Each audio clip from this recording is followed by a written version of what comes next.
For all the success Square Enix had with Final Fantasy VII and VIII in bringing in a new generation of fans, Final Fantasy IX proved to be a little bit of a whiplash. Some newcomers to the series didn't quite know what to make of it at first, as the game dispensed with the more modern and sci-fi contemporary settings of the previous two games and returned the series to its much more high fantasy roots. Despite its lower sales numbers than 7 and 8, this love letter to the franchise's origins and classic plot elements proved to be a winning formula, garnering critical acclaim and ending the PS1 era on a positive note. It just turned 20, so y'all know what that means. Let's head back to Terra. It's Final Fantasy IX next on Downloadable Content.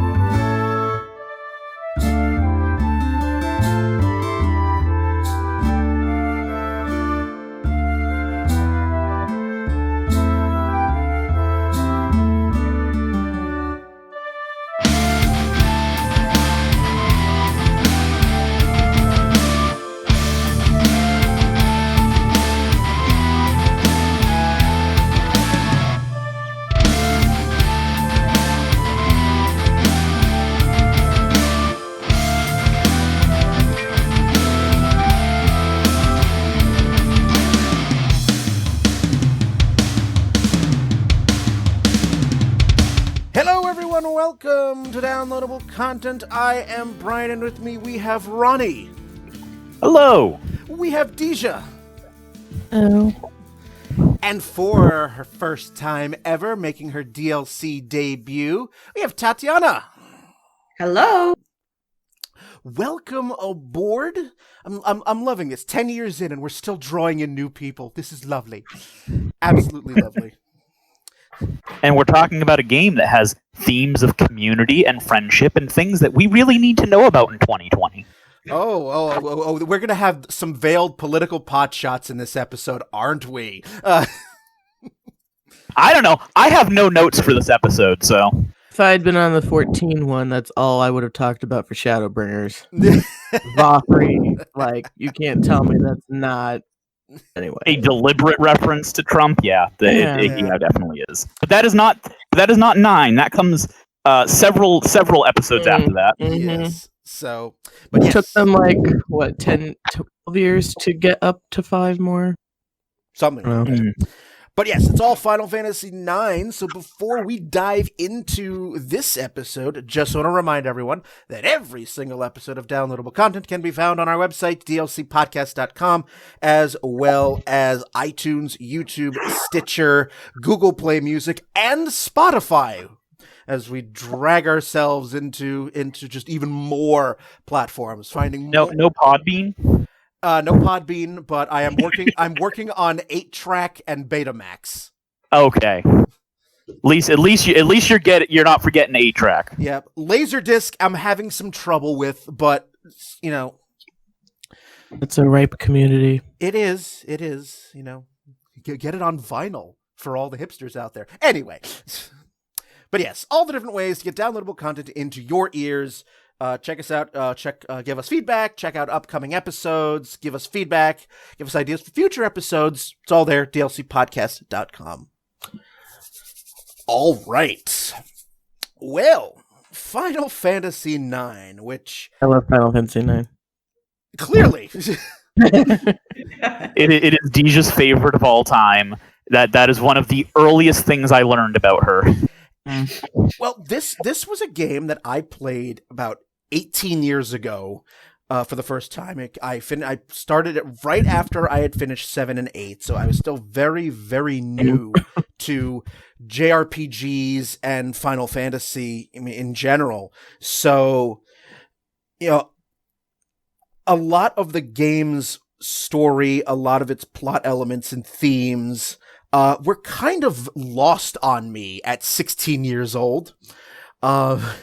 So I was sort of confused by this game when I first played it for the reasons I said right in the intro, that I came into the series with 7 and 8. So a lot more contemporary, a lot more modern, a lot more sci-fi and sort of gritty. So starting this game with its very, very obvious high fantasy elements, I'm just like, wait, huh? What game am I playing? Me now, I was like you. I don't know if this is exactly your narrative, but my first game console was PlayStation 1 when I was like 12, and my first RPG I rented from Blockbuster, was Final Fantasy 7, and like a year later, I actually bought it and finished it. Then it was like right out, so I played that one and finished it because it was kind of meh to me. Sorry for people who like it. Nothing wrong with that. It just wasn't for me. And then 9 was out in 2000, and I was still on the, oh my god, it's a new one. Where's my $60? I gotta go get this. I started it, and even though all like the PSM reviews were like, it's a throwback to like all the older Final Fantasies, I didn't know any of those. I didn't care. Like, you start off this game in a ship, you think? Like, you're in the dark, and then there's a dude with a tail, and you're like, alright, he's got a tail, that's cool. And then when a mask jumps out and you gotta fight him first thing, I'm like, oh, this is like 7, like the action is starting right now. Then the moment that Vivi came out, I knew this was, I was in love. Vivi is love. Yeah. I want a tattoo of him someday when I get money and decide how exactly I want him to be engraved in my flesh forever. I was gonna say Sorry. Go on. Yeah, sorry. So I actually, my first Final Fantasy was 6, and I played 4 and 5 afterwards. So I did have a bit of the old school ones before I dove into the PS1 era. So maybe 9 wasn't so much of a what the hell is going on kind of game. But it's still one of my top 5 in the series. I was gonna say for me, I guess I'm the oldest school in that I started with Final Fantasy 1, and RPGs have been my genre of choice my entire life. So I had a wealth of old school RPGs under my belt by the time I hit 9, and it felt like such a love letter to both older Final Fantasies, but also to the genre of RPGs as a whole. I would definitely agree with that, especially now having played a lot more RPGs personally in the last 20 years. And what going into my playthrough of it that I did that I finished only about 3 weeks ago, at the time of this recording, playing through it again for the first time in nearly 2 decades, I gained a much better appreciation for it. There was so much of 9 that I had forgotten. So it was almost like I was playing it for the first time. And the themes and the stories resonated a lot more with me, and I like the game so much better now at age 34 than I ever did at 16. I think that's a common narrative, and I'm only saying that because of 1 or 2 people that I've known in my life. But so, back in the day of the AOLs and whatnot, people would just be like, "Oh, you like Final Fantasy? What's your favorite Final Fantasy?" And circa the early 2000s, most people would say 7. Possibly they'd say 6. People occasionally would say 8. Ronny and I have a friend who, I don't know if she still feels this way, but 8 in high school was like a game for her. Still is. It is? Okay. So, since I had said 7 sometimes, and then sometimes I'd flip to 9, and I'd kind of flip back, but since the start of college, 9 was my number 1. Just filled me with happiness and sadness and nostalgia, just everything. And it wasn't quite as convoluted as 7. Even when I was a teenager playing it, I knew that I can understand what's going on here. But I have a friend in college who would basically be like, oh, that game sucks, you're wrong. Or I would have people online say, I'm sorry, when I would say that 9 was my favorite, which really that's your reaction. Like, we can go into that instead of, oh, okay, it's not my favorite, but that's fine. Like, why are you apologizing? Favorite game, you don't have a choice in this. But cut to maybe, I don't know, 5 to 10 years after I graduated college. I remember seeing the same person on Facebook talking about how they had replayed 9 and it was amazing. And I don't remember if I sent them a message being like, I freaking told you, welcome. I don't know if it was. I don't know if it was like more life experience. You can like appreciate certain concepts better or not. But I've been a sucker for the concept of what does it mean to be human in storytelling since probably high school. So that's part of the reason that it's a favorite game of mine. That is a heavy theme in this game. Absolutely. So, Brian, after you saying that when you recently replayed it, I was going to go, oh, I replayed it like a year ago, so like it's pretty fresh in my mind. Then I went and looked, because I log all my video games. I finished it in April this year. It just feels like it's been a year. These last 3 and some years have felt like 300. I mean, especially here in the age of plague, where time has lost all meaning. It has been like 4 months, and I thought it was over a year. I feel like it's been so long. I feel like I have aged several centuries since February. So I totally understand. Something I recently discovered about my streaming program that I use is that it records all of my streams. And I only noticed that because I was looking at how much hard drive space I had left. I'm like, how the fuck do I have almost no hard drive? What happened?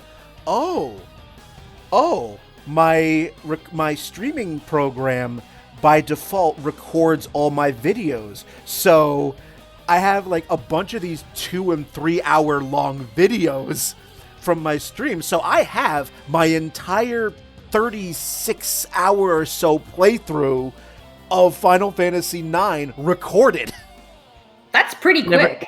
Never have to play it again. You can just rewatch it. I can just relive it, including all of my various cussings and swearings for, when I get to I saved the bulk of my cussing and swearing for Necron. So before we dive in any further, 9-10 minutes into the podcast, spoiler alert. There will be spoilers abound. I know this game is 20 years and the statute of limitations I think may have expired, but if you really, if you want to play this game and you never have, stop listening, play the game, and then come back. We'll still be here. And get it on the Switch. That's how I replayed it. Like, I finished it the Thursday night. So, funny that when I played this originally, it was on PS1, like everyone else. When I played this time, I played it on PC, but I played it with a mod. There's a specific mod called the Moguri mod, which improves the graphics tremendously. Because if you just play play it straight on your PC, it looks horrible. It absolutely looks disgusting. It's like, because Square used the low resolution lossy JPEGs for all of its backgrounds, and it looks like a 20-year-old PS1 game. Yeah, but I think they're still lovely. They're just grainy. A little. What were you saying, Tatiana? I was saying it's not as bad as the original FF7. No. But I was playing original FF7. You mean the remake wasn't the first one? Because all I can remember is the remake now. I don't think there was an original game. I think remake was just something they put at the end because it's Nomura. He wants to fuck with people. I haven't actually played the remake. Final Fantasy VII Kingdom Hearts. Oh. Oh. Let's not dive into that can of worms. Steering us back on topic here. But yeah, so I played with this mod, and it whoever did this mod to upscale and prettify the background graphics and the sprites, just well done. Thank you so much. Thank you for doing what Square apparently refuses to do. So, but just some of like the characters, like Zidane, for example. I mean, he is the main character. He is your protagonist. He is your avatar throughout this entire thing. But personally, I think Vivi is the star of the game. Yeah, definitely. Like, sure you play as Zidane, but over the course of the game, all the characters have some manner of character growth, obviously, but I think Vivi's was the most powerful and impactful. So you're saying that Zidane is just an early version of Vaughn from 12? Oh God, no! Please don't mention Zidane's that. way better, but the general concept of playing this guy who's sort of going on someone else's journey with them. Yes. Like, I don't think that it's Vivi's game. I think that it is basically all the characters other than Zidane's, because all of them, other than maybe Amaranth, are main characters of their own journey that Zidane just happens to be on. Well, Vivi does get the final speech in the game. That sort of, like, he gets to sum it up, so... Well, I absolutely agree on that, but I could also say that Garnet's plotline drives the plot more than any other character. Yes. Yeah, true. I've had lots of discussions with Ronny about this. Like, as I've been replaying it, I've just been kind of word vomiting on him, all of my thoughts and stuff.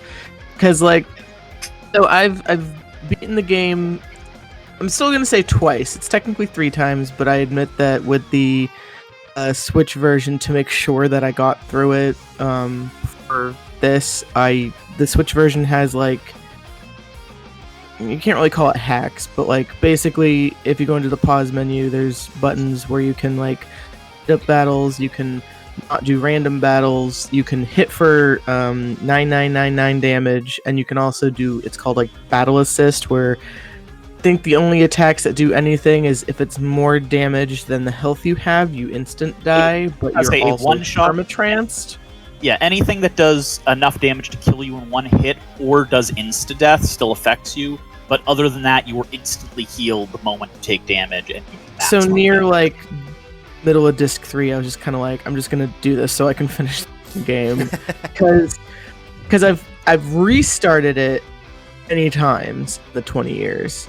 They're kind of like me in Final Fantasy VII, where I've played Disc 1 more times than I can remember.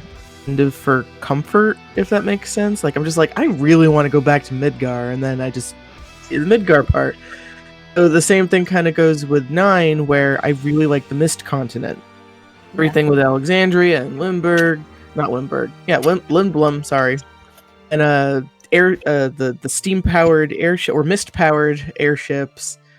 The fact that you get to ride one really early in the game, even if you don't control it, interesting, because in 7 it takes a while till you get the high wind, and then in 8 you have the seed thing, but I hated that because it just kind of floated around and I just hated it. Yeah, there was a lot of comfort for that, but then that means that I couldn't remember much of Disc 3 to Disc 4. So even though I had replayed it to completion a couple years ago, and I got all 100 Tetramaster cards. Took a screenshot of it. I was very proud of that. All the Memoria and all that stuff. I could not remember a lick of it. Gotta collect them all. like in most JRPGs, I mean, this game starts off innocent enough. It's like, we're gonna kidnap the princess, and then by the end of it, it's kill God. So it's always kill it's God. always kill. It's Final Fantasy. Is it not even Final Fantasy? Is it really a JRPG? Well, if you don't have if you don't have a group of teenagers killing God by the end. Exactly. Like, what sort of series of situations did it take to get to this point? It's like, what one can I think of that didn't have a pair of teenagers killing God by the end? Lufia, where you have a time jump, so you are a group of adults going to kill God at the end. Okay. There we go.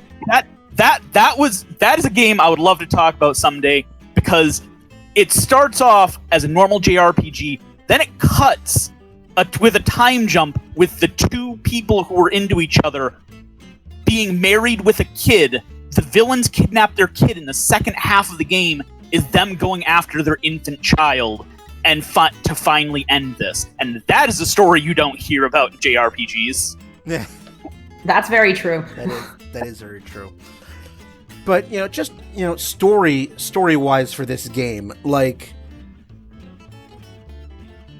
you spend the first, several hours of this game, like, trying to just to feel around, just to like, okay, what are you trying to do? It's like, okay, yes, you're in this theater troupe, you're going to perform play, you're going to kidnap the princess, but plot twist, the princess wants to be kidnapped. That whole scene where you meet Garnet, and you're going to go kidnap Garnet, but then Garnet just falls on Zidane, just like, take me away, please. It's like, oh, well, this is an interesting development. And it's like that Zidane sort of gets flustered for a second, like, this wasn't part of the plan. But I'll roll with it because you thought. Yeah. After playing 7 and 8, like, even though it was yet another kind of blonde male character and a brunette female character, which Final Fantasy since 7 seems to love that, but it's a weird aesthetic had choice. Brown hair. It was whatever. Hair to dark hair. I just always felt like all the characters kind of looked the same a little bit. You can't really call Squall blonde. All right, fine. I clearly lose that thought, but fact that I had played 7 and 8. It's okay. I understand you block all thoughts of 8 out of your mind. I understand. Am I the only person here who likes 8? Again, there's nothing wrong with that. Like, there's some good stuff in it. I just like it was really disjointed, but that's a whole other conversation. Yeah. I don't dislike 8. But it would be down towards the bottom of my favorite Final Fantasies. But considering I've played almost every Final Fantasy, something's got to be by the bottom. Fair enough. Well. You were saying, anyway, so the fact that Cloud was kind of like, oh yeah, I don't want, and Squall was like, half his dialogue was ... Have Zidane have all this energy and kind of some flirty behavior, but he didn't quite cross that line. And then Garnet, right off the bat, isn't sort of trying to be like demure or anything. She's just like, yeah, I gotta get the fuck away. We have to go find my uncle. Oh yeah, you're gonna kidnap me? Great, let's just go. Gotta get away from my weird babysitter who I can hear a mile away. Yeah, Dejah was really a breath of fresh air, I gotta say, yeah. Yeah, that's just not starting off on this sort of moody, sort of down note. Just it was kind of nice, and well, all the modern Final Fantasies had started in media res. They'd all started in the middle of stuff. Right. This, yes, there's that little fight with Baku at the very beginning, but this has a much lower key opening, more similar to all of the older games. Yes. That's true. Yep. Yeah, because the real start of the game is just Vivi coming into Alexandria, and that's very low key. Exactly. Like, since you can take like an hour to just explore and do mini games and stuff. The jump rope. Yep. And Please, no more jump rope. And there's just a lot of, even in its most serious moments, there's a lot of humor interjected throughout. Like, that is, if you notice, that is one of the ways Zidane copes with a very serious moment. He makes light of it. Yeah, very much so. And I have to say, like, the first time I played the game was in French, and not only was that one of the very best French translations of a video game that I've ever played, but they really, really, really kept the humor. In places, it was actually funnier than the English version. That's interesting. Yeah. I wonder if just the localization into French took more of the original Japanese and did more with it as opposed to the English. But from what I understand, for modern Final Fantasies, which started with 9 and 10, the French localization has always been really strong, and a lot of that is they do keep far more of the original intent than the English or several of the other language versions. Oh, that's interesting. I didn't know that, but yeah. Yeah, I actually learned about that from they were doing a thing. They did an expose thing on Final Fantasy 14, and its localization to other languages, and that was one of the things they talked about, was how French had a very strong localization for a very long time, and that I think they said they used that structure as the basis for the other localizations for 14. Okay, cool. Fit up for the French localization team. There you go. So, just like again, you spend the first few hours of the game in Alexandria doing this whole mockery of a performance. I want to be your crow. Canary. Oh, they're bootleg tickets. Yeah. Yeah. She knows it's Canary Friday. I know. You get so disappointed when Vivi just like slumps over. And you want to give him a hug, like there. Yeah. I know. You bought it from Ticketmeister and not Ticketmaster. I know. It's an honest mistake. There's a lot of Meisters in Alexandria. Yes, So. the Meisters in the kitchen of Alexandria Castle. The Ticketmeister is hiding in the corner and is like, "Hey, bro, you want tickets?" The flamenco dancing sword fight. Oh yeah, that was good. I've replayed that many times just because I wanted Sensei to notice me. I wanted Braun to give me the item that you could, like, the best item that you can get. I forget what it was, but it's like a or an add-on or something. And also a ton of gil. True. The better you do, the more gil you get, and it's just like, just throw it at you. Yeah, it's just like, yes, please, please, I will happily bankrupt your economy as long as I keep doing this. Also, I just straight up think it's funny where if you do it like 20 times, because they just keep encoring that, if you think about how it is, like, there's this random fight scene in the middle of this play that took an hour. That doesn't seem like good writing. It was Dragon Ball Z levels of writing. But you do all that, and you get the hell. They just to clarify what you just said. If you get the full one, you get the Moonstone. Yes, it was a You get that early. Okay. Yep. And I love the fact that as you're making your escape and Garnet reveals herself to be on the ship, and suddenly Brawny is just like, all right, no, that's it, you're going down. Did you say Brawny? I've never known how to pronounce it. I've always said like Braun. Brawny? I say Brawny. I say Brawny. That's how I've always pronounced it. But good question. What is the actual pronunciation? I had to clarify because I thought you were saying my name. It's kind of like how when I first started playing Final Fantasies, I said Chocobo for the longest time because it's not like they said it in the game. Then I heard somebody say Chocobo once, and I went, "What? That's not how it is." It's interesting how your brain processes stuff. Chocobo sounds like a chocolate chocobo. Ooh. Aha! There we go. Profit. Well, I used to call Zidane like the football player, so they actually had to change his name in the French version. They renamed him DJ, so Gidon. Okay, just so that people didn't go like, "This is name stealing."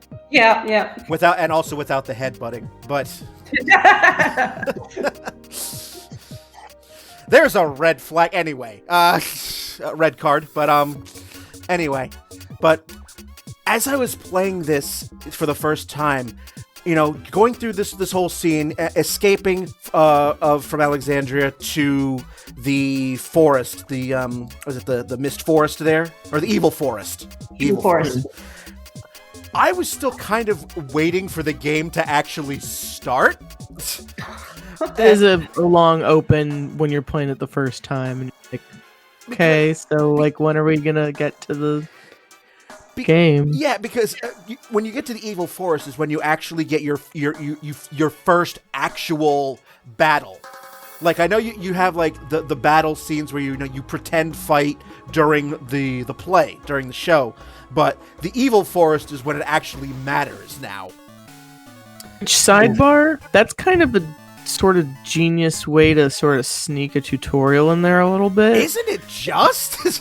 Granted, it's not telling you like press A to do blah blah blah, but by going, can't really die in this, sort of experiment and figure it out if you've never played one before. The evil forest, a place that hates you in a passive-aggressive sort of way. Really, I know we're not quite to that point yet, but there is absolutely no reason that the forest petrifies itself other than it hates you personally so much that it will commit suicide if it takes you with it. Never thought about it that way, but that is true. And you never know. That was one of the points whenever I played the game where I was like, why is this happening? Okay, the only justification I have is this forest hates you so much that it will kill itself if it takes you with it. Because it doesn't unpetrify. No, so you wonder, this forest... Maybe we'll find out why it did that when Final Fantasy IX Part 2 Like, that was a question I had playing through this the second time was... I never thought about why the forest do that. I never did. I just kind of went with it. Yeah, same. But now, I'm playing through it again and going through this, and I'm just like, oh yeah, that's an interesting bit of... What has this forest been literally waiting for Zidane and company at this exact moment in time to finally yes! I suppose the concept could be, and I'm just sort of headcanoning it to make it make sense in my head. If it's known as the evil forest, why would anyone go purposely into it, right? So the boss clearly wants to eat you. What if, like, the forest is just so freaking hungry, and now also you're escaping? Either if it doesn't eat for like a certain amount of time, it just petrifies. Why it would be that quick, I don't know, but I don't know. Like, I kind of try to make it make sense in my head that way. It's the mist. I prefer to just say the forest. Everything else, I don't know. But like the forest probably is just going, yes, Tantalus is here. I can finally get my revenge for some perceived slight. But maybe Cinna peed on a tree one time. What were you saying, Tatiana? I'm saying maybe Cinna peed on a tree at some point, and the forest never forgave him. You would. It just held the grudge. You pissed on me. Now you die. How dare you crash your airship into me? Yeah, basically. But it's here in the evil forest where you get your first really sort of feels moment, depending on how attached you were to blank. it's hard to be that attached to a character that quickly. You know what did end up getting me a little attached to him? And I love this about the game, because we'll get into the ATEs later, but the fact that they didn't just end that there, and you never saw him again, and Tantalus was just like, well, you know, in classic anime fashion, it can't be helped, he's just dead now. But the fact that every once in a while it would cut away to, we're gonna figure out a way to get Blank out, and then it shows you that they managed to get the Super Soft and get him out, and now everyone's back together. Yeah, that was a very strong point. It really showed them as a team. It's not something you get very often. You didn't get that in 7 or 8. Branching off of that from both Tatiana and Dejah there, you know, I do want to spend a second talking about the ATEs, because so few games that I personally have played has this type of mechanic. Like, yeah, I like this, like the whole meanwhile mechanic. No, Stephen Colbert, not that meanwhile, but but the whole like quarantine, yes, the whole meanwhile mechanic that this game has, and I don't know if any other Final Fantasy has this mechanic. I can't think of another. Okay, so this is loosely basing it. It's not the exact one, but 14 occasionally does have at least in Shadowbringers, it had it would literally say meanwhile, and then was showing you what was happening back on Eorzea, so that they did that up the next. They did that before that. They did it as early as Heaven's Sword, where it was showing. I mean, I know it's not exactly the same, but I'm just saying, like when in Heaven's Sword, when you were stuck in Ishgard, they would do meanwhiles of other parts of the world.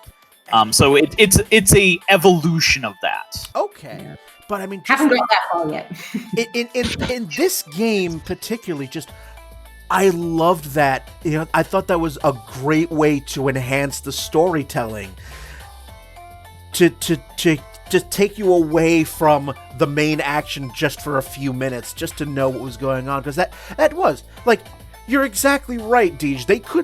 The writers could have chosen to not do anything more with Blank. They're just like, well, the forest turned him into stone. He's just been Palamon Porumed to death. We're not going to do That's what I was about to say, is that nobody can tell me that isn't a direct reference to Palamon Porum, especially with the Tantalus members having their own quest to try to find the Super Soft. Uh-huh. And I thought that was just beautiful. Just and you know, and these kind of the active time event moments were just sprinkled throughout the game, and it was absolutely one of my favorite ways to enhance the storytelling, and I wish more RPGs did that. It's because it makes you care about more of the past.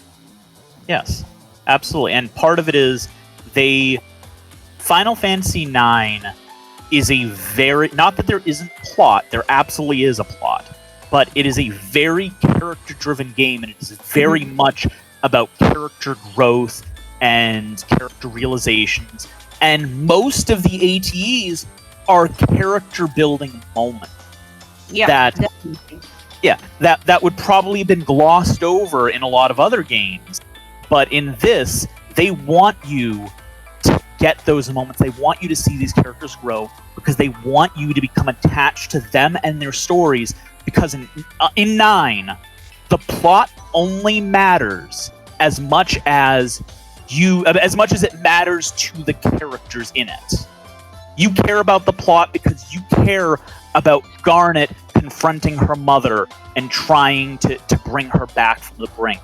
You care about the plot because you care about Vivi finding out what he is and what he was meant to be and what he's choosing to be. Like, you only care about the plot in 9. It is structured so you care about the plot because of what the plot means.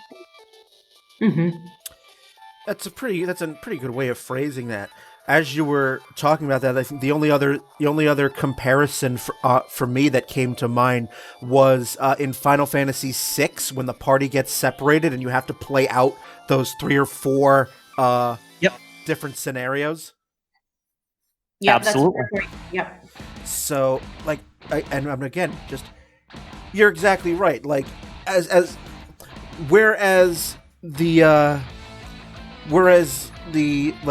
story is driven by events beyond your control, you get to see all of this character development, and it's so much fun to watch because it is.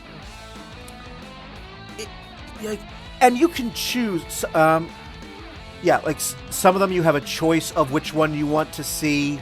Others you don't. Others are mandatory. But all of them serve the same function, and just my favorite moments in the story were, I mean, as I said, I think Vivi is the star of the show here. So you mentioned Vivi's ATEs. And you're right, some of the greatest character building moments that we see from Vivi are, like, for me, the ones that stand out the most are the ones where he's talking to the Black Mages in Black Mage Village. I think number 239. Yeah. 38, no, 288. That doesn't really matter. There's The one who seems to be very woke. Like when the all of the dialogue talking about how these Black Mages just one day stopped existing. They just stopped. Like the concept of death. It's kind of you to use our words, but you can say what we both know. They died. Yeah, that's a good line. Yeah. And even You want to know what's another good ATE? Bobby Corwin. Oh. Yes. Yes. I was playing it this time. I was like, it has to be like an inside joke or something. Like that is too specific of a name. It's a reference to Boko from multiple Ronny Final Fantasy, Googled it. specifically 5. Oh, okay. Yeah, And that's Bo, Bobby, Corwin. But Fair not enough. it's Boko, not Joko. And just yes, so those ATEs I thought were just so well done, just absolutely wonderful, because you had a mix of serious and a mix of silly in those, and it was very nice. I mean, every AT was ET. Every one of them was just bringing us that much closer to Mognet Central. We know that's the entire point. I like the Mognet side story. There is a glitch in the Mognet. Well, stop using oil to put on your fur. Jeez. He just wanted to be beautiful. Toner or whatever the heck you put on it. But so back to the plot at hand here. So you get through the forest, and you have a main bit of plot here where Garnet adopts the alias of Dagger. Okay, I actually have a who question always for- changed her name to Garnet. I actually have a question for everybody here, since you guys keep mentioning it. Who is everybody's favorite character? Vivi. I'd say, is it everybody Vivi? I think it might be unanimous because Vivi is mine. It is not unanimous because he is not my favorite. My favorite is either Dagger or Eiko. Dagger or who? Eiko. Dagger or Eiko. Okay. I can't stand Aiko.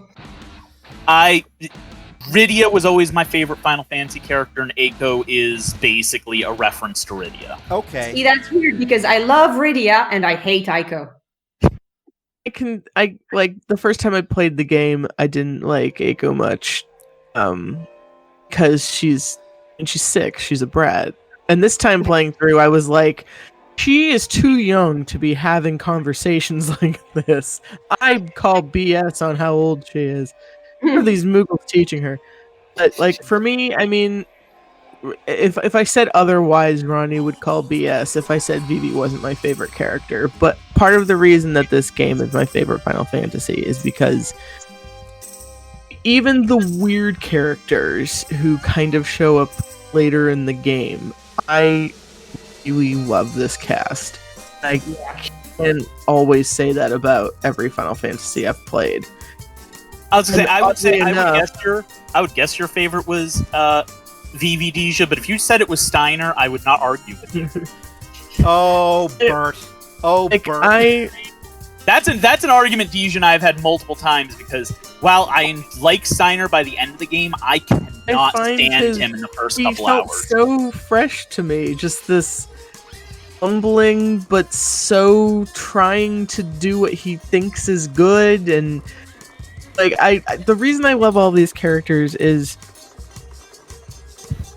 they all have very other than maybe Kina and Amaranth, but Amaranth's I actually have appreciated a little more this time through. It's subtle, but it's still there.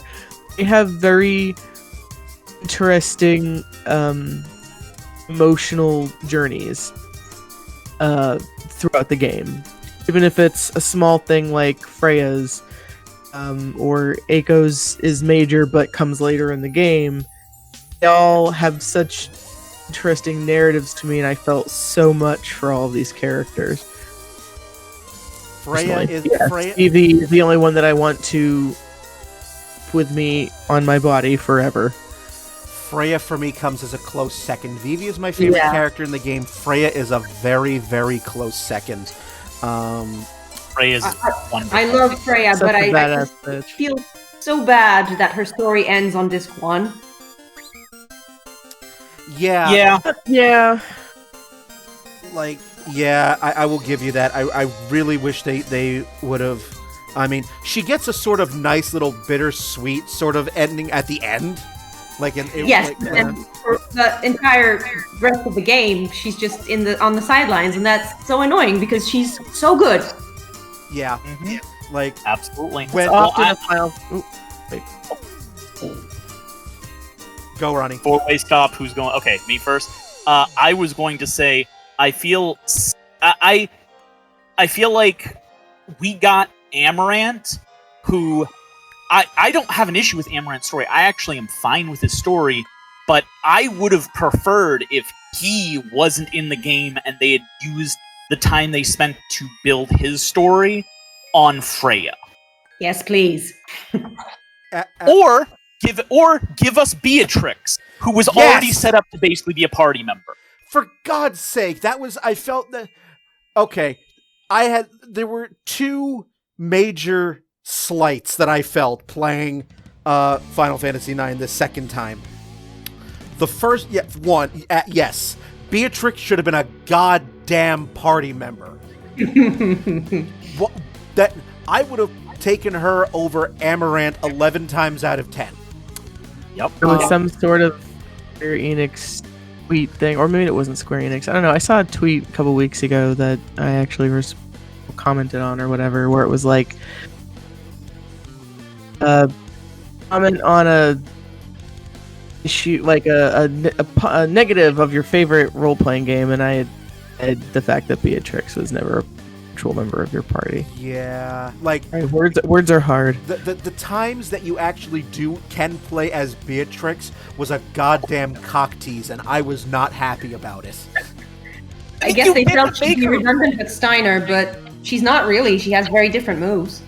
Yeah, and you make her ultimate weapon at the end of the game, and nobody can equip it. Yep. What the hell shit is that? I can spend a crap load of money.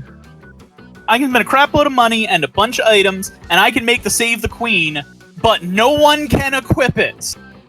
Cock tease. They do actually go through with this sequel thing that they're seriously at. Then she better be in it. Yeah, that's something we hadn't discussed yet. We'll probably discuss at the very end. But I don't know if you guys have heard about it, but 3 of the original members of F9's team have talked about how there are discussions to do a sequel with the original team. Considering their track record in making sequels, please, please, please don't. I mean, that's okay. That's yes. I would consider Final Fantasy VII the remake basically a sequel, and it is one of the best things they've done in the modern era. Yes, but please think back. 10-2, 13-2, and Lightning Returns. Okay, and but whatever the hell it was. All of those were awful.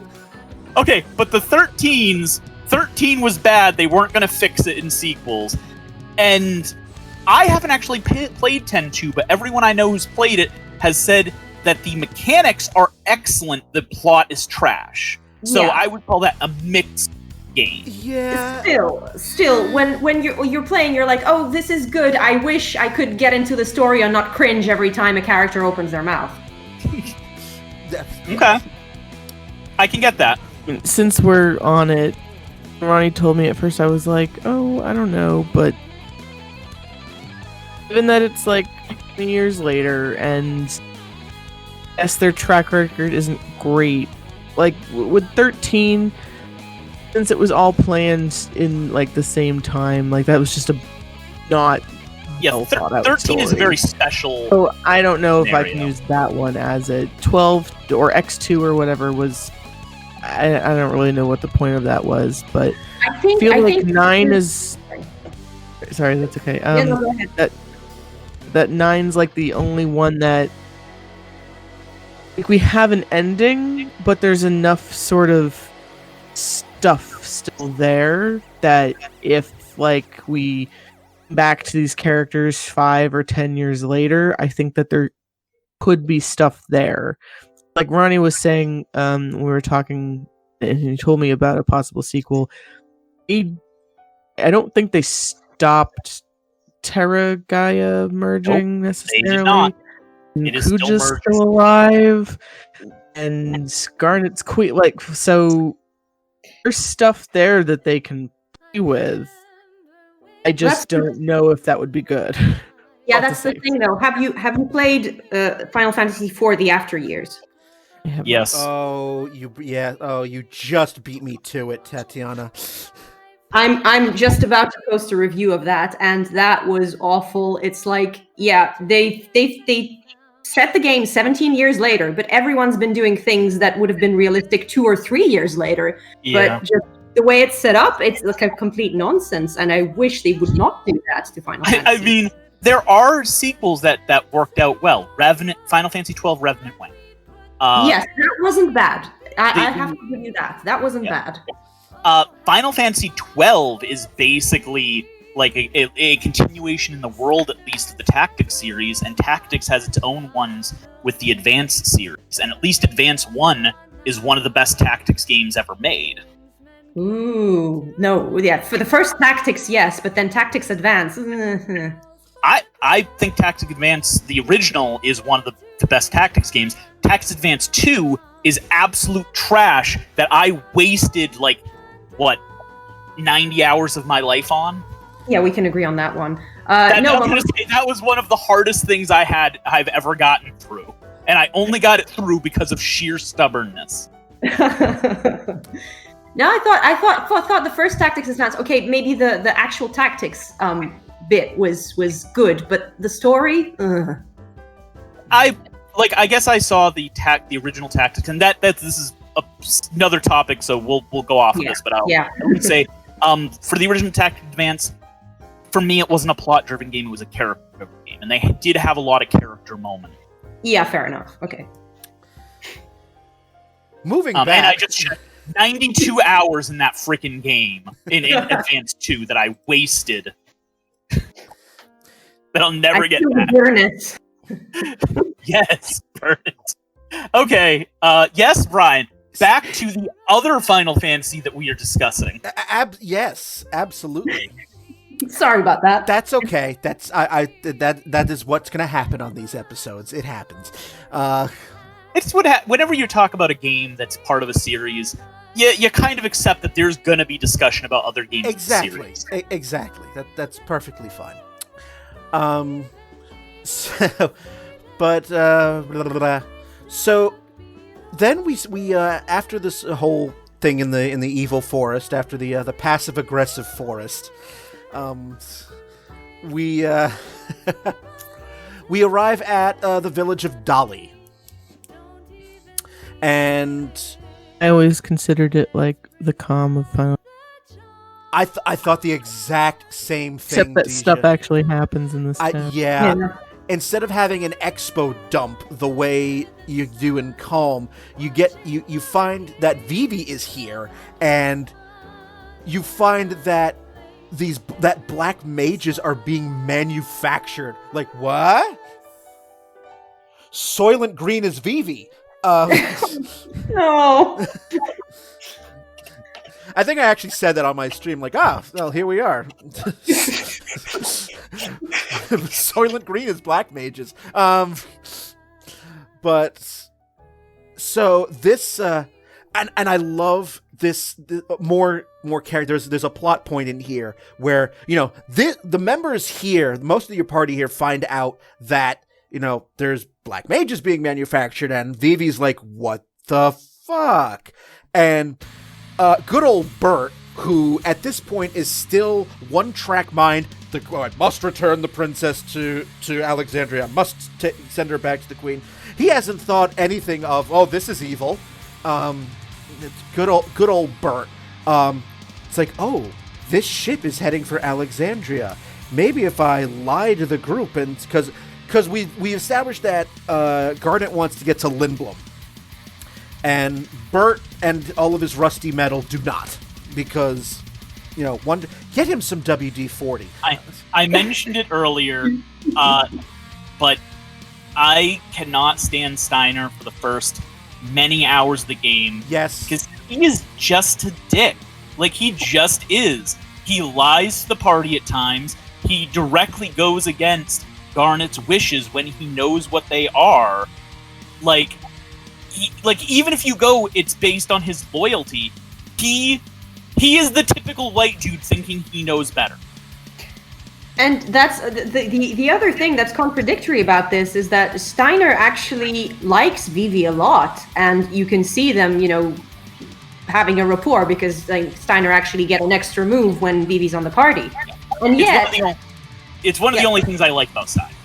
But that's the thing, though, and he never even, it never even crosses his mind that, Vivi is having like a major character crisis right now, and he's supposed to be sympathetic to him, and yet nothing happens. Yep. I give Steiner credit. I like him by the end of the game. He has a lot of character growth, and sometimes, and I one of my favorite games, The World Ends With You, has the same thing where you will start a character in a place where they are unlikable because you need them to start there for them to have the growth you want for them to become a better person. I can't understand the love people have for him at the beginning of the game, because I'm like, do you not see? Dean's just gonna make me not eat tonight. Okay, so here's sort of my thoughts on it. I can't really remember back to when I was 14, 15, however old I was when I was playing it in 2000. I don't remember being strongly against him as a character. I don't remember being totally won over. I think I thought he was funny most of the time. And then when he did questionable things, I was kind of like, this isn't going to work out, so it doesn't really matter, possibly. It was generally in replays later, after knowing sort of the journey he goes on, that I was like, oh, Steiner, you're just a fuck up. Like, you try so hard. And I sort of gloss over the definitely problematic things. I was playing it this time. It's not like his journey changed in my head, but with the your warning politics, I guess, with the current sort of climate and everything, I was sort of thinking of his character journey sort of as someone who is so kind of nationalist, but not in a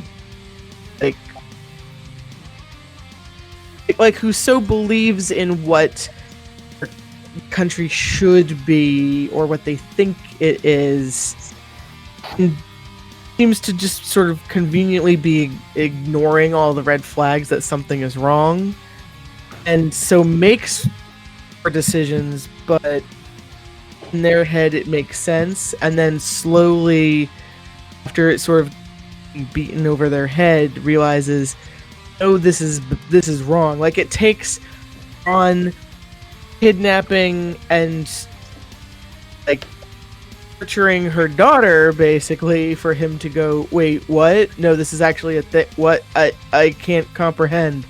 But especially with like the protests and everything, it just kind of makes me, I don't know. I took it sort of I like to apply stuff to current events, and I don't know. I saw it sort of as a suddenly his eyes are open to there is a problem here, and it's not what you thought it was, or it's not what it was a couple years ago. Because as we learned, Braun wasn't always like this. She was very loving and very kind, and it was just after the death of her husband and everything happened, and he just blind to it, like loyal to fault. A huge fault. I mean, early in the game, Steiner reminds me. If we're going to bring in a musical here, reminds me very much of Javert from Les Mis, just without the angry jumping up and down and the suicide when he's presented with something that conflicts with his worldview. So, just law-abiding to a fault, and playing it the second time, yeah, Dejah, I was kind of thinking along those similar lines, and he was one of those characters where it's just like, okay, as soon as I'm able to swap him out of the party, that's it. That's it. No. I just, no. I don't want to deal with this. So, like, but the first playthrough, I sort of shrugged Steiner off as a joke character.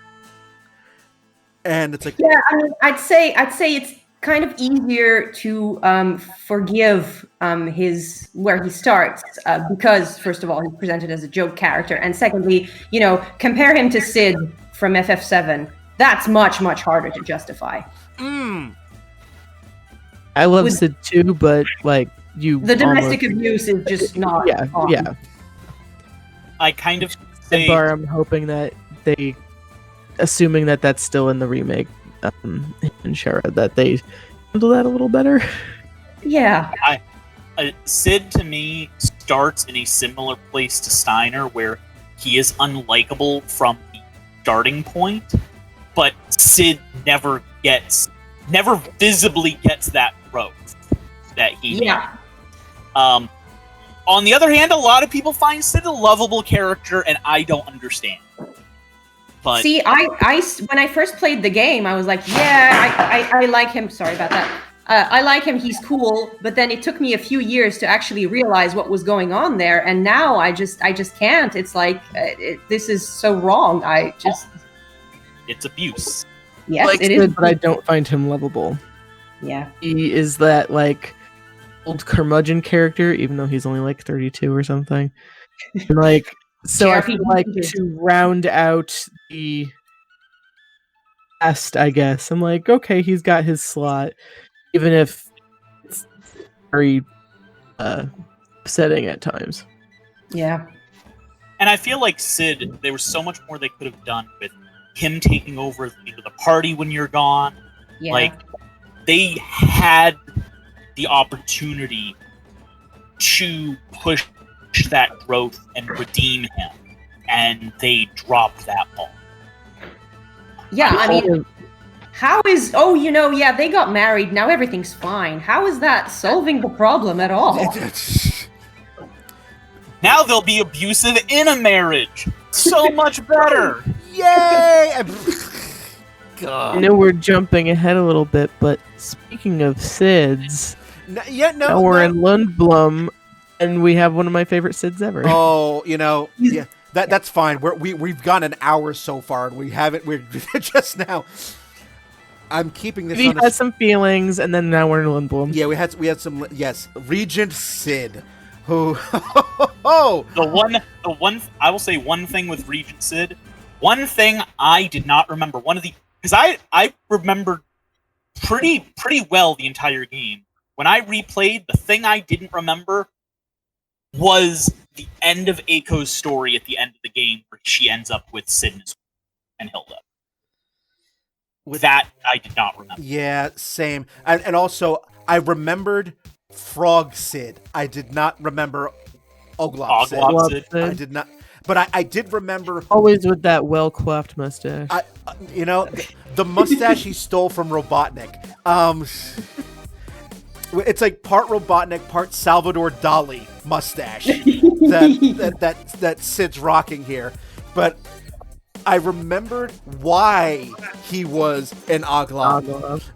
And because he was a cheating bastard. Taking no prisoners. He was a cheating bastard, and his wife was just like, nope! Also, I'm going to take your ship you named after me. Bye! Yep. Here, you're this insect. I'm stealing the airship. Ta! I do wish Hilda got more time later in the game. Oh, totally, yeah. Because they built her up through all of this stuff, and I just... Like, not that she was bad when we saw her, but, like, she got very... She was brought in so late, and she got very little screen time. Yeah. She was, yeah. It was a plot Wasted point. opportunity right there. Mm-hmm. Absolutely. And she's the one who had to say, Kuja's a monologuer. Oh, so let me tell you his plan. Yeah. Okay, we don't actually see it, but it's actually Hilda and Beatrix that stop the final villain. They're working behind the scenes. You guys are just distracting Kuja. Yeah, they're the ones running the show. We're just here to do mop-up detail. You go in there and do whatever heroes do, and we'll just go around the back and shut down the ice. No, sweetie, you're doing so well. Okay, seriously, this is how we're gonna do this. Yeah, basically. And so we have a couple more characters that need to be introduced here. We finally Tina. Yes, our gourmand.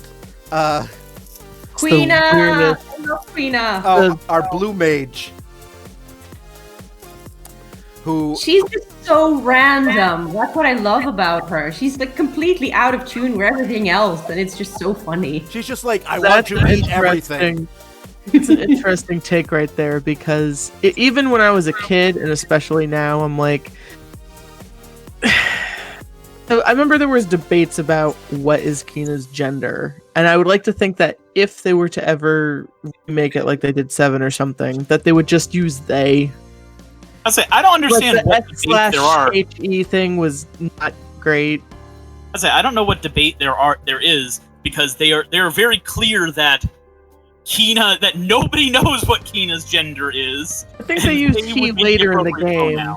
I know some people would say, well, Keena's female because Kina marries Vivi in the dwarf village. And Vivi obviously goes by he, so Kina has to be a she, which that's very heteronormative, but okay. Yeah, and that was people's argument back in 2000. Yeah. But you see, the reason for that is that Japanese society is still very heteronormative. So the thing is, Like 20 years back. yeah, as much as, I myself wouldn't mind if Queena was male, it's just that I think that what the writers had in mind was that she was female. That's why I like to just headcanon the Q tribe as a gender. Yeah, I always there isn't really they're just maybe the tasties. Maybe I'm gonna lick this rock. Maybe it might taste good. Am I gonna cook stuff? So after you get Andrew Zimmern into your party, just I liked Queena as a character, but I found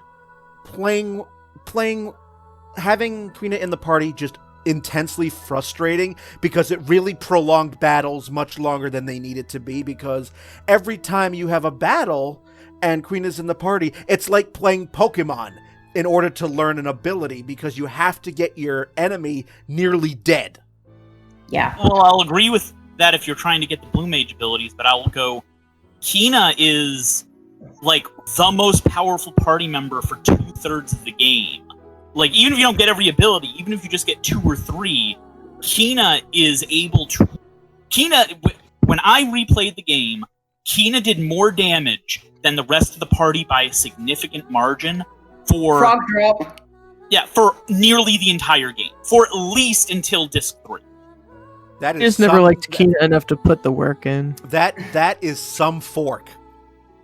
No, it's the frog drop. Her fork does randomized damage. Yes.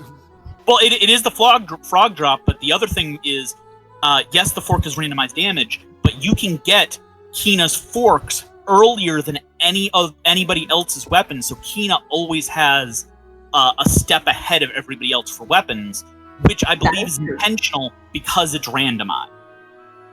Yeah. Okay. Yeah, that's a fair point. So, great character, and I just love how Quina is just be like, yeah, I'm tagging along with you because I want to eat everything, and I'm like, Kina does what Kina wants. Problem? Yeah. And some of the funniest bits in the game are Kina based, like when Kina meets, or on the Blue Narcissus when first take off and Sid's a frog. It's the first time that Kina has met Sid, and it's just like talking frog. I eat. It's sort of having like an existential crisis about it. I remember on Terra, just like, oh, shiny rock. Should I lick it? Yeah, and all the genomes are like, what are you doing? Yeah. Can I lick the science? Yeah, they're like, and then there was a joke that I made on the stream where Kina would be it's like this place sucks because there's no good food, and I'm like, yep, there's your 1-star Yelp review. Burmecia, food sucks. No one here, no nightlife. Or torn, no food. Yeah. 0 stars. And wet. Memoria, question marks. Or not Memoria, Branbal. Just, yeah. So we have Quina, and then I think it's like 6-7 hours into the game when you actually get to Burmecia, where you finally get to meet our wonderful androgynous big bad. Oh my god! My favorite villain in the series. I flip. I mean, obviously, silver hair obviously has to be a bad guy. When I was a teen playing the game, even though they always use he with the pronoun, in that first scene and cutscene, I remember going, "Oh, that's a hot guy. Wait, that's a hot lady or a hot woman. Oh, that's a guy. No, but those hips are like too good. That's got to be a woman." Wait, I don't know anymore. They're just very, very pretty. Yeah, no, Kuja was, yeah. So I know Kuja's a fan favorite. Kuja is not one of my favorite villains in the series, I think, because we don't get it. It takes so late in the game to get Kuja's development, and by the time you get Kuja's development, you don't even deal with Kuja except for one battle act. See, okay, let me try to justify my point of view. So the reason why Kuja is you don't have to justify it. I know I'm in the minority. No. But I mean, I want to explain it. It's just that, the Final Fantasy villains, maybe JRPG villains in general, they tend to have like really silly half-baked plans for very silly half-baked reasons. Kuja's actually thought his plan through really well, and he actually succeeds. Like, you have to remember that the party never actually beats him. He always wipes them out at the last moment. I mean, the final battle, he kills them. So, like, he's really, I think he's one of the most successful villains in the series, and it's because he actually has the brains to back up his schemes. And it also helped that he's so damn pretty. Yes, going around destroying the world in that fashionable goddamn purple codpiece. I guess for me, in a game that has such well-developed antagonists, it feels like they dropped the ball on Kuja on that front. Okay, that's weird, because again, I thought that he was doing really well. Everyone has their own different takeaway as they play the game. We don't get Kuja's motivations or development until we're in the Genome Village with with like 20 minutes left in the game. I think. And at that one second, let me finish one more thing. Let me finish my thought. And even with the development we get at that village, we don't really ever interact with Dejah again. Like, we do have that battle with him, but we never have a standoff. We never really have we're talking back and forth with him. We don't have the moments we had earlier in the game with him, between him and the party, where they could call him out on any of this stuff and really nail that down. Like, we get Dejah without reasons, basically, and then when we finally know what's going on with Dejah, we have no more interactions with him.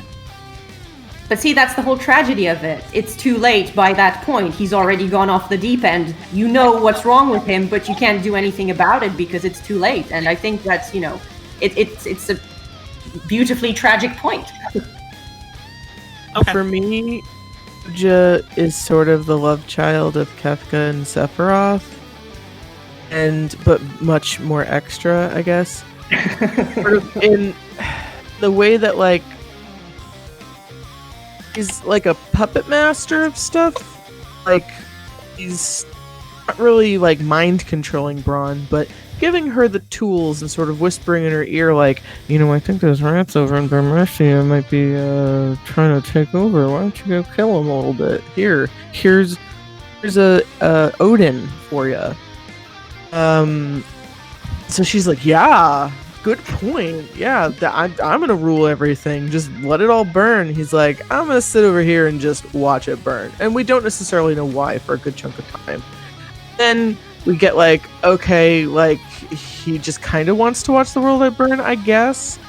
And so you're chasing him around, kind of like Sephiroth. You just chase around the world where you're always a step behind him in what he's done.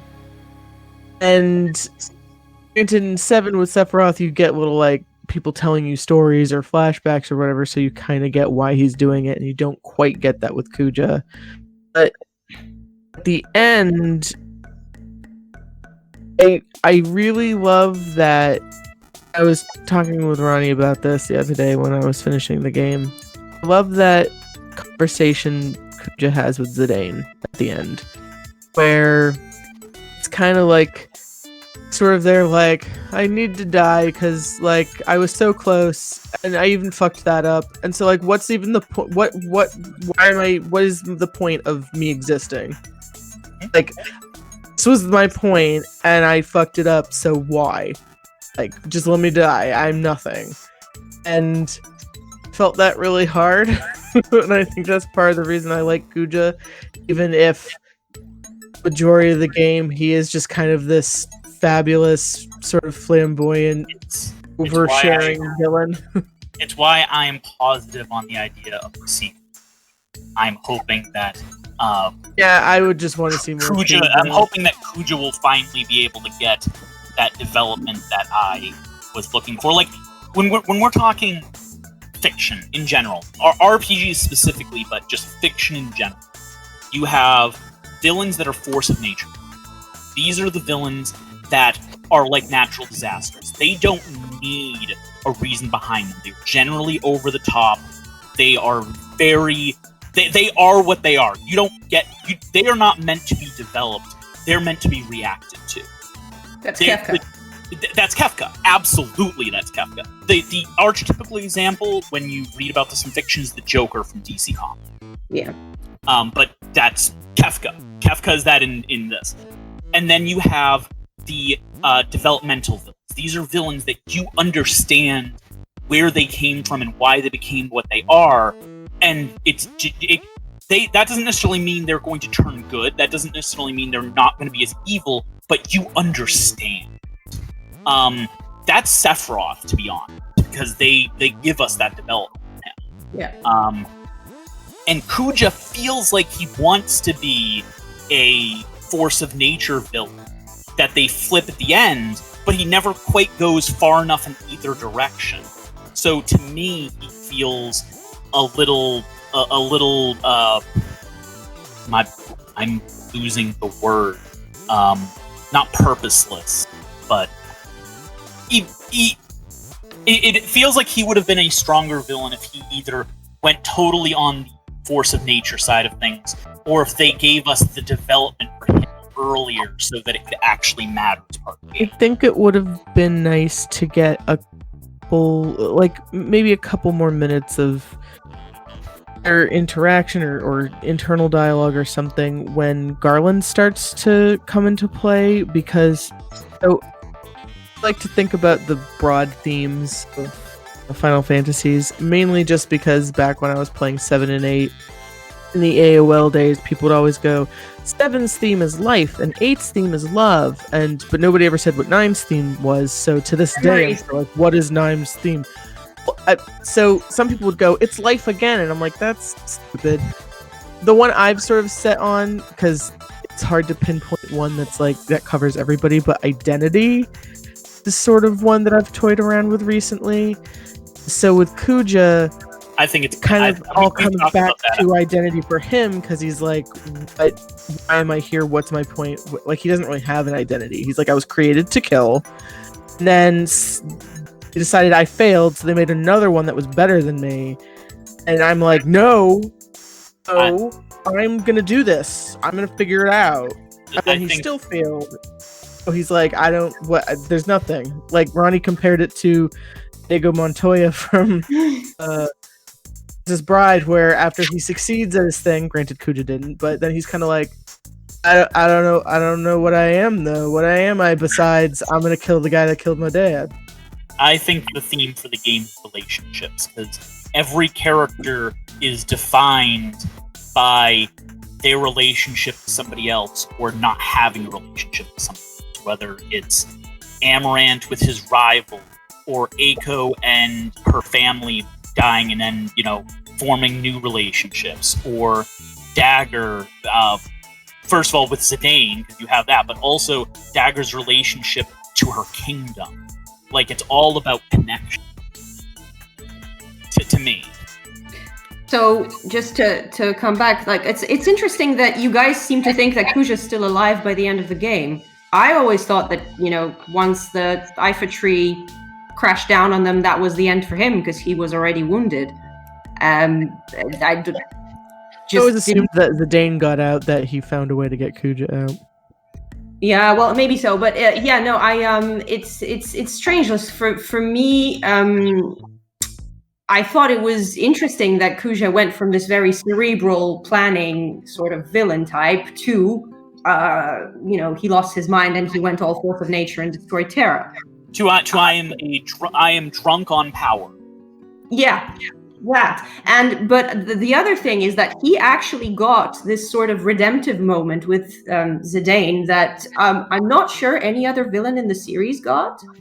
Or at least, maybe some of them did, but not to that extent. I thought that it made him more relatable. So he went through this whole range of, being this mastermind behind the scenes, to being desperate and drunk on power, to, this broken... Yeah, I'm gonna let your friends go.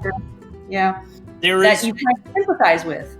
There is one or two other characters who had that. The one specifically I'm thinking of, which I actually think they kind of played off of for this, was Golbez from Final Fantasy. Golbez. Yeah. Yes, because in the sequel as well. Yeah. Yeah, because he totally flips by the end of the game.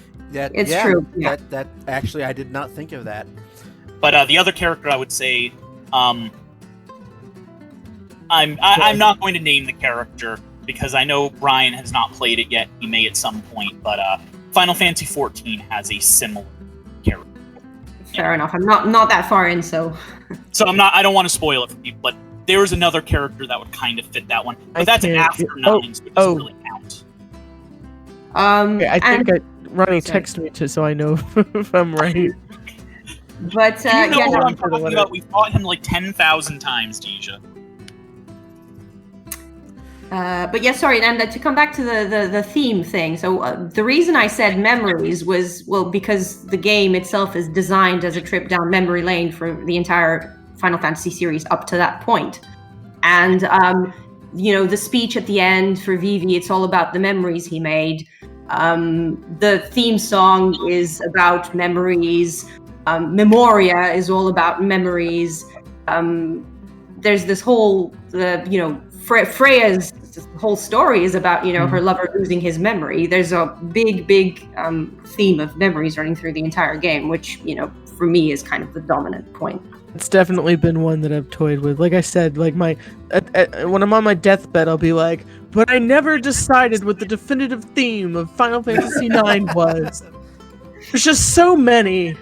Because what does it mean to exist is sort of a concept that goes around with. And for identity, I also was thinking like Garnet's identity as a ruler, because she doesn't really see herself in a ruling position, but then she has to sort of switch into that, and she kind of delays it by being like, oops, I'm going to go on an adventure with my friends for a while. Peace out while you're trying to rebuild the whole kingdom.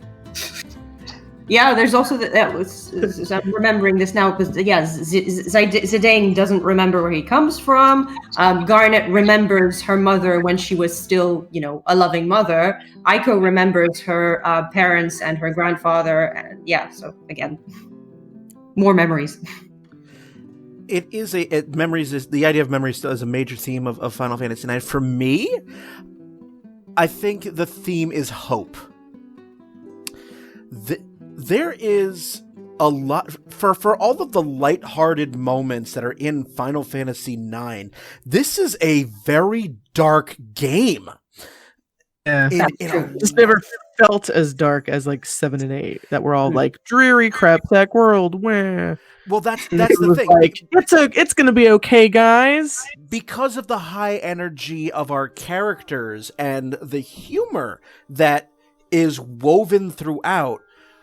The elements in the story, like the major, the down moments of the game really are a punch in the face. I mean, you have the destruction of Alexandria, you have the destruction of Clara.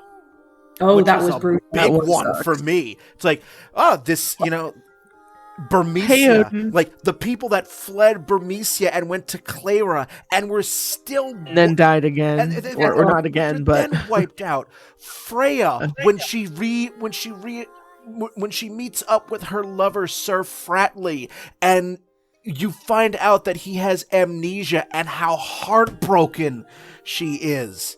So how about that whole we see Fratley right there, and then he never plays role through the rest. I do wish that he would have popped up a little more.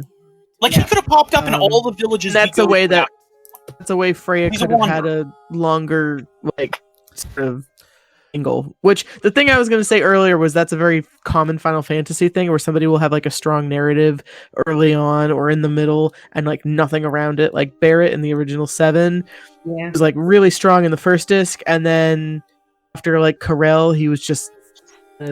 And Avalanche along. And like he wasn't like important anymore. That's true, and I mean, because with Freya, you get like, at the end they still managed to be together, but how did that happen? I want some more of this. Why didn't this, happen? And he seems to love her. Like, how long have you been hanging out? Where he says, "I love you," or is Fratley one of those people who loves really, really easily? Even if all we saw was. Every town we went to, Fratley was there, and then we had a side quest that you could do with Freya, with Fratley in each of these locations, getting to know her again, helping him out, maybe do a quest or something with him. Even if he did not play a role in any of the main plot, even if they just put a side quest in there, that would have been enough. That sounds like a great idea.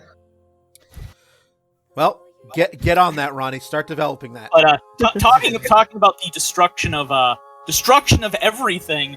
How about Lindblom and Atmos? Oh God! Yes, still horrifying to me. Like, damn. That was my introduction to Atmos. Great introduction, huh? Oh, thanks. Yeah. Oh, thank you, Eldritch Abomination. And there you go again, and the overall theme of hope in the face of utter despair is just. I was gonna say maybe the theme of this game is trauma. I mean, that you could make an argument for that. I'd have no. But you know what? I want to compare this to Final Fantasy V, which is another very lighthearted game. But when you actually look at what happens in it, shit's so dark. So many characters die. Still haven't played that one. I plan to someday. You guys were cutting out for a second. Which one did you say? 5. 5. 5? Oh, yes. Yeah, and it's again like the characters are like most of the characters are like goofy and lighthearted, but then you look at the plot line, it's like, oh my god. Yeah. So honestly, I think 5 has a lot of comparisons to 9 in that both of them look more lighthearted and are lighthearted in a lot of ways, but with very dark themes. Yep. Very, very, and just these like. Some of these moments in the game where the characters have to overcome such despair, and some of these places that you revisit, like Lindblom after it's been destroyed, and Alexandria after it's been destroyed, and the resoluteness of the remaining citizens. Yeah, it's a very powerful message. That's true. It's very true. Good thing you don't revisit Clara, though. That was just absolutely upsetting. That was like, okay. That was, and the game, for whatever your feelings on Kuja, the game takes basically they build him up over 3 discs, setting you up as if he is going to be the one you face in the final showdown. Well, he does kill the party. Yeah, I mean, and then oh god, yeah. That'll be on Okay, that'll be on the second half, because we're just about out of time on the first half. Okay, I was about to go into my feelings on that whole thing. Yeah, 2.5 minutes are not enough for me to just basically let Necron have it. So one other thing that maybe we can bring up in the second half. Actually, no, I'll just talk about that in the break. Never mind. yeah, I mean, we have to have a whole second half to play. I mean, we've definitely halfway through disc 1. We've definitely gone off the story at this point. Now we're just. I was gonna say, I don't think this okay, is. though. I think for us, we're all familiar enough with it. I don't think we need to do the beat by beat in the story. We just have a lot of things we want to talk about in this game. Yes, feelings. Absolutely, because I'm not doing another 6-hour podcast. No, never again. Never again. And Still don't know think how that you guys I'm did 6 hours of that. I think I'm that middle point that between these two podcasts, so you can just blame me. Yeah, I am. So we have just the last couple things to wind down this first half with. So we've introduced most of our main characters. We have our Kuja, our Kuja, and Our Lord and Savior. our Lord and Savior. We're gonna. We haven't talked about Aiko. We haven't talked about Amaranth. And we haven't talked about Beatrix. That is second half stuff. So I'm just gonna close that right here. So that's what we're gonna do on our second half. In the meantime, you'll have some music. Get a drink. Get something. Play some Tetramaster. That's what we'll do in the That's what we'll do in the break. We'll play some Tetramaster. So you are listening to our Final Fantasy IX 20th anniversary retrospective here on Downloadable Content. We will be back.